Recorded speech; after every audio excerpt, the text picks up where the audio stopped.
Alrighty guys, this is Andrew and welcome back to another episode of Wednesday wInbox. This is going to be episode 5371. Just kidding, I think it's only episode 3. We're on the 3rd episode, and if you guys don't know, this is the series where I talk about current events related to Overwatch, or maybe beyond at some point, but for now we're sticking with just Overwatch related current events, as well as answering your questions from last week's episode. So sort of like a fan mail type thing that a lot of other YouTubers also do. Anyways, the very first thing that I want to talk about is the PTR and the newest update that's on it. As you guys know, the PTR is like the player test region where people can test out upcoming new patches, let the Blizzard team know what you guys think, and they'll adjust some numbers here and there. But generally, I would say that what's on the PTRs is reasonably close to what's going to happen on live, give or take a few tweaks. But in my opinion, it's a great addition. I think it's fantastic because you kind of get that active community feedback without actually affecting live gameplay. It looks like they finally rolled out the next patch that's coming in, I want to say September, but someone's going to have to double check for me on that one. Basically, it's going to be competitive season 2. Now, there is more to it, but if you guys don't know, Season 2 in Overwatch and competitive is pretty much completely reworked. They've changed the ranking system, they've introduced tiers, they've introduced a lot of different things. Tiers specifically is an interesting one because they've switched it from a 1 to 100 scale, which is what we have now, to a 1 to 5,000 scale. Now, there's different tiers, bronze, silver, gold, platinum, diamond, master, grandmaster, and they're split up. So bronze is 1 to 1499, silver is 1500 to 1999, gold is 2000 to 2499. You guys kind of get the point here. So they're really trying to have like a tier list as well as a skill ranking list. Competitive points have also been pretty much multiplied by 10, and this is to really fine-tune how many competitive points you can get in say, something like a tie. I believe it's only 3 points if you get a tie, and you get 10 points if you win. So, of course, the rewards are adjusted accordingly.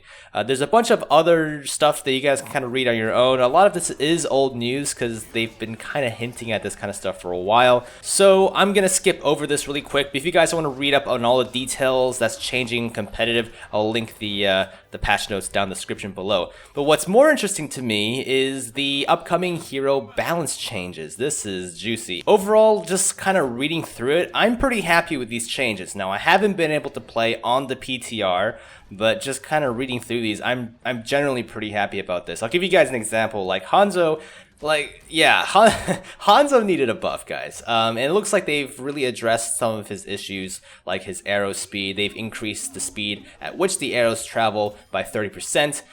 He also had like the slowdown when you would try to aim with him. It was a 40% penalty. Now that's a 30% penalty. So he's going to be able to move a tiny bit faster while he's aiming. So that's pretty nice. Now, I don't want to go through every single change here just because, like I said, I haven't been able to get my hands on playing these new and improved heroes on the PTR just yet, but there is one change that I'm really happy about, and that is Zenyatta's. If you guys don't remember, I did a video on this I think it was like 2 videos ago anyways, talking about the nerf/rework, and there was an idea floating around where they would nerf the Orb of Discord, but buff his regular attack, and that's exactly what Blizzard did, and I'm so happy. I'm not claiming freaking like that I came up with the idea. I'm just saying, like, you know, it was an idea that a lot of people had actually.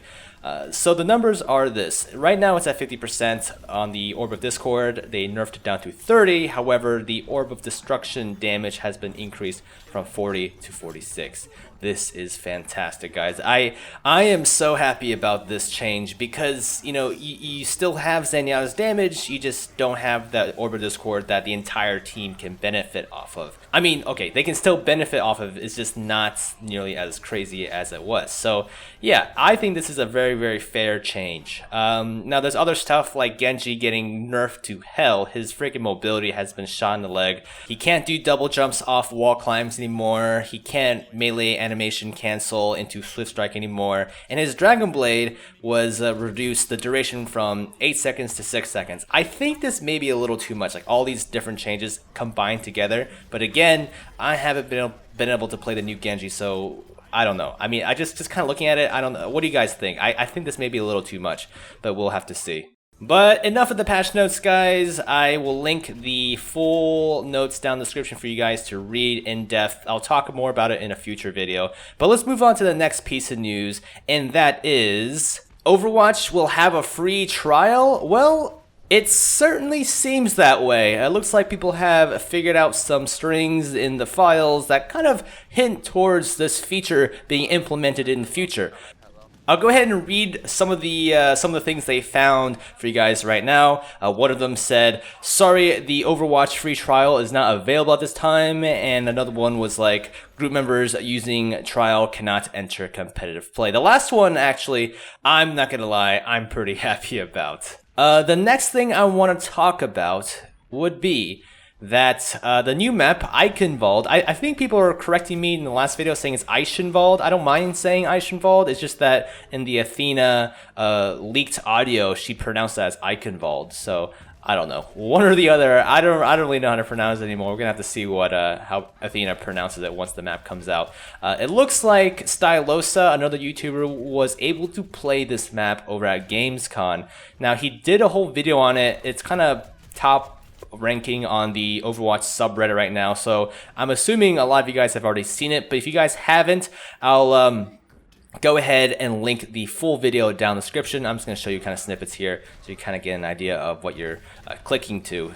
Anyways, it looks like the map is going to be released on the PTR before September and then hitting live by early September. I would say it's a pretty quick turnaround between announcing it and actually releasing it. Though, truth be told, I heard they've been working on this map since January, so it really goes to show how much time they put into making these kind of things. So, pretty hyped, pretty stoked. The map is humongous, by the way. It's gorgeous, but it is humongous. Not everyone's going to like that. You know, personally, I don't mind big maps, but I have a feeling that a good number of people are not going to like a map of this scale. I could be wrong though. I've been wrong once. Moving on to the questions section. The questions that you guys asked last week. If you guys want to ask me a question for next week's episode, be sure to ask me down the good old comments section. Anyways, the first question will be from Silent. The question, will you ever fix your mic background noise? Now, if you guys don't know, I lived in a very noisy apartment previously. I have moved since then. It's much quieter here. Thank freaking God. I would like to think my audio is much better now, but if it's not, be sure to let me know, you know, if there's something else I could be doing. Maybe I'll get some soundproofing or something, but I think it should be good now. The next question will be from O'Connor. So O'Connor asks, who would you take out of Overwatch if you could take any character out? Ooh, this is a good question.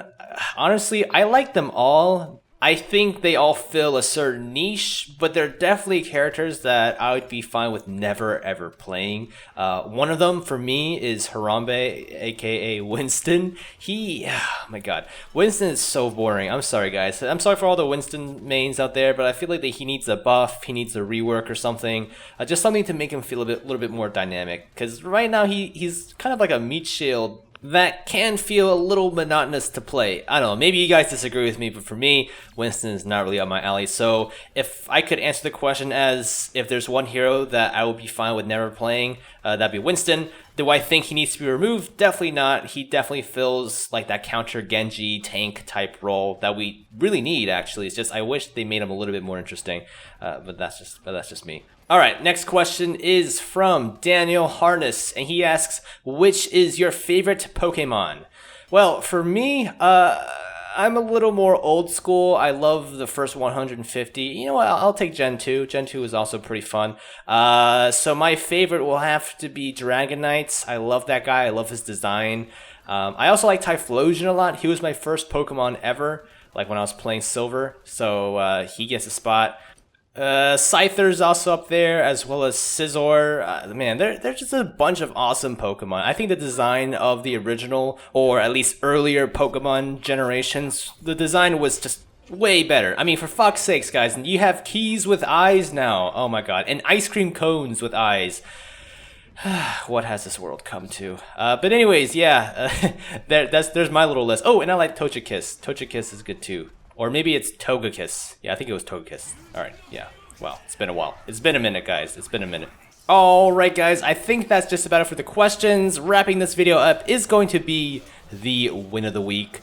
basically a clip that I feature from you guys that I just kind of pick. If you guys want to send in your own clips for consideration, be sure to upload it onto YouTube and send me the link to the email that I'll list down below, kandyklips@gmail.com. This one was sent in by Ryanide on Reinhardt, which is kind of some alliteration there, All right, so kind of starting this clip here, it looks like they're setting up on the first part of Volskaya. Two Reinhardts blast out, and they knock a shit ton of enemies off the ledge there, and then finishing the last two up with a nice earth shatter that he was able to charge up from knocking like 3 enemies out of the map. Now, sadly, his friend, his buddy Reinhardt, the other one partaking in this activity, Byron, actually fell off the map. Though if you look at the kill feed, it looks like he got a couple of those kills himself, so not completely useless, which is great. Anyways, pretty awesome clip. I would imagine it was pretty damn risky to set that up, but great timing and pretty entertaining to watch.